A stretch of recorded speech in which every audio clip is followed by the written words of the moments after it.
Montessori Grandma. Episode 43. Botany Part 4. Physiology of plants. Function of leaves. The Physiology of Plants. Botany Part 4. Functions of Leaves. A Montessori lesson retold and presented by Geeta Vijaychandran. The Physiology of Plants. Montessori made many impressionistic charts that show the physiology of plants. Although the children have already worked with plants and parts, this lesson sparks interest. The charts are divided according to the function of parts and are shown when the relevant part is taught. Plants and their importance. Plants are living organisms that produce food for themselves. They act as a primary source of nutrition for all life forms on earth. Plants are also the only source of oxygen in nature.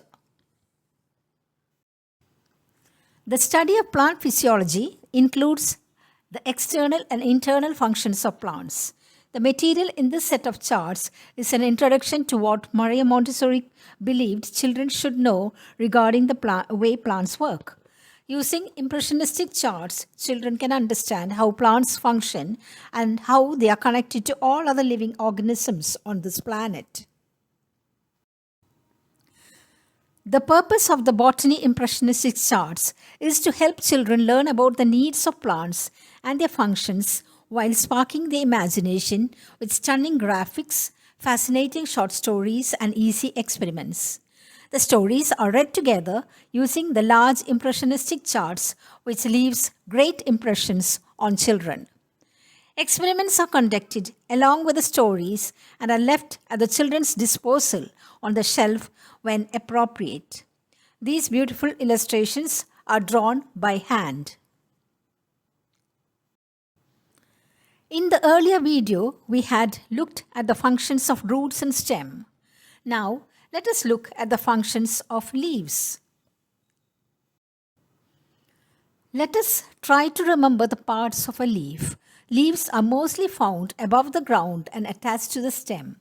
A leaf consists of three main parts: the petiole, leaf base, and lamina or leaf blade. The tip is called the apex. There is a midrib and veins that go from it. The margin is the edge of the leaf. Its morphology can be useful for identification. Here are some kinds of margins. What are stomata? Stomata are openings in between guard cells that allow plants to exchange gases such as carbon dioxide and water vapor with the outside environment. Look at the different types of veins. There are two types of veins, parallel and netted veins. The arrangement of veins and veinlets on the leaf blade or lamina is called venation. Parallel veins. These commonly run parallel to each other throughout the length of the leaf. Parallel veins also run laterally from the leaf's midrib to the leaf edge. Parallel veins are found in monocot plants such as rice, corn, lilies, bamboo, canna, and grass. Although not parallel in its strict sense, none of the veins cross each other. They seem to fuse at the top or bottom of the leaf blade. The figures here show pinnately parallel venation. Plant venation. Plant veins also act as a skeleton supporting the structure of the plant. Veins form delicate patterns branching into smaller and smaller veins that form the framework of the leaf. Netted veins have their veins in a branching pattern. The veins interconnect, giving a netted look to the leaf blade. Netted veins are found in dicot plants. Pinnately netted refers to a type of leaf venation where the veins branch out from a central midrib resembling a feather. This pattern is characterized by a prominent midrib with smaller veins branching off from it, creating a network of or net pattern. Palmately netted. In palmate leaf venation, there are several main veins of similar thickness that radiate from a single point at the base of the leaf. Experiment looking at venations. The first activity is leaf rubbings. You need a few sheets of paper, colored crayons, and various leaves. Place a leaf under the paper and rub the crayon over its surface to reveal the leaf's veins. Another activity is leaf printing. Coat one side of the leaf with a layer of paint or ink and press it onto a paper to create a stunning print. Experiment with different kinds of leaves to see the different patterns that emerge. This is an excellent way of looking at the details in the leaves. The primary function of leaf veins is transporting water, minerals, and food throughout the leaf. The xylem moves fluid from the root upwards, entering the leaf through the midrib and then branching off with the help of venules. The phloem transports food produced in the leaf to all other parts of the plant. Functions of leaves. Leaves are the chemical workshop of plants. Leaves contain chlorophyll. Using this, leaves make food for the plant with the help of sunlight, carbon dioxide, and water through photosynthesis. What is the function of chlorophyll? Chlorophyll's job in a plant is to absorb light, that is usually sunlight. The energy absorbed from light is transferred to two kinds of energy storing molecules. Through photosynthesis, the plant uses the stored energy to convert carbon dioxide that is absorbed from the air and water into glucose, a type of sugar. Where does photosynthesis take place? In plants, photosynthesis takes place in chloroplasts, which contain the chlorophyll. Chloroplasts are surrounded by a double membrane and contain a third inner membrane called the thylakoid membrane that forms long folds within the organelle. How do we get oxygen? During photosynthesis, carbon dioxide is used by the plant and oxygen is released. This helps to keep the air fresh and clean. So it is very important to take care of plants and not destroy them. What happens to plants at night? In daylight, plants are both respiring and photosynthesizing, so oxygen and carbon dioxide are diffusing in and out of the leaves. But overnight, without sunlight, photosynthesis stops and stomata open. With just respiration taking place, only oxygen diffuses into the leaves and only carbon dioxide diffuses out. Which plant gives oxygen 24 hours? The snake plant is a stunning, hardy succulent that can grow well no matter where it is placed.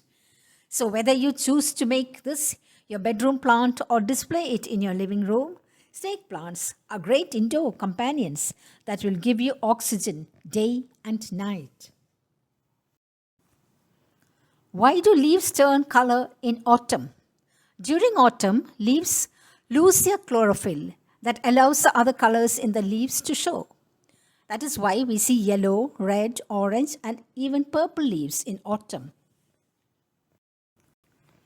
Leaves help in evaporation from the aerial parts of the plant by transpiration.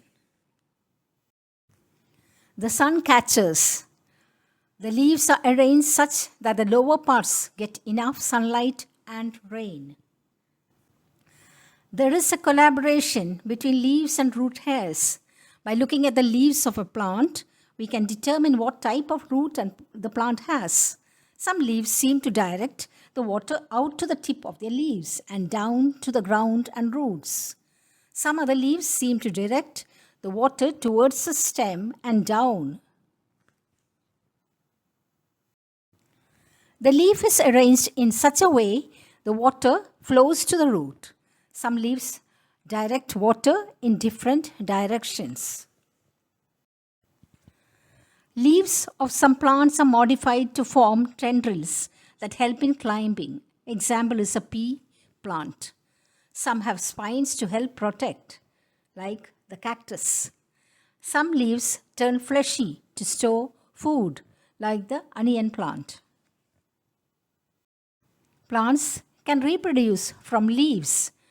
You can even put a piece of a leaf in water or soil and you will see roots coming out. New plants can grow from leaves also. A group of sprout leaf-like plants help in reproduction. Reproduction in ferns happens through spores on the underside of the leaves. Now let us do some experiments using leaves. The first one is to show leaf expiration. Cover a plant with plastic cover. See what happens the next day. We can see there are water droplets in the plastic cover. This shows leaves release water, which is called expiration. Experiment to show leaves need sunlight. Cover a leaf of a plant with black paper so no light reaches it. Open it after a few days. We can see the leaf has turned pale. Another way is to keep a pot on a lawn. Remove the pot after a few days. You will see the grass that was under the pot has turned yellow. This shows leaves need sunlight to grow. Experiment to show the presence of starch in leaves. Add iodine solution to the leaf from the dropper bottle. Make sure the leaf is completely covered with iodine.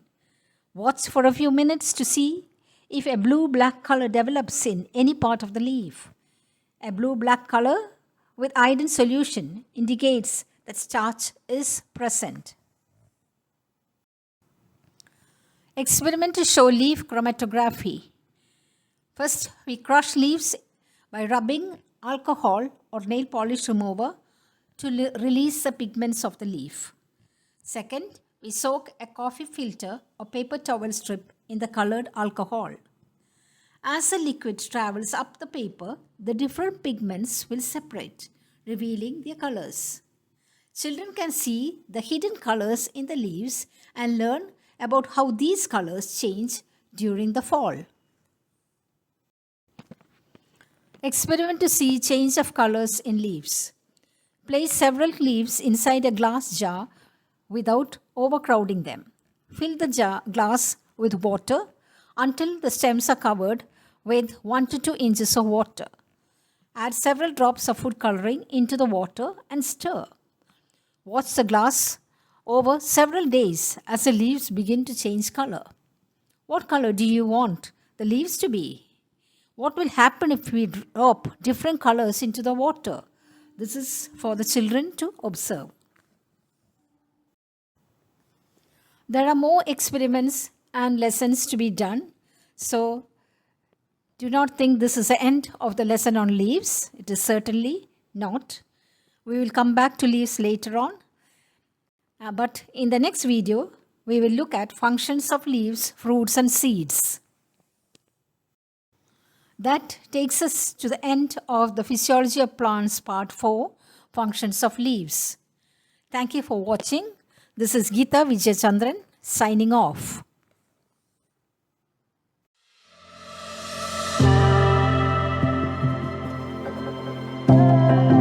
Montessori Grandma.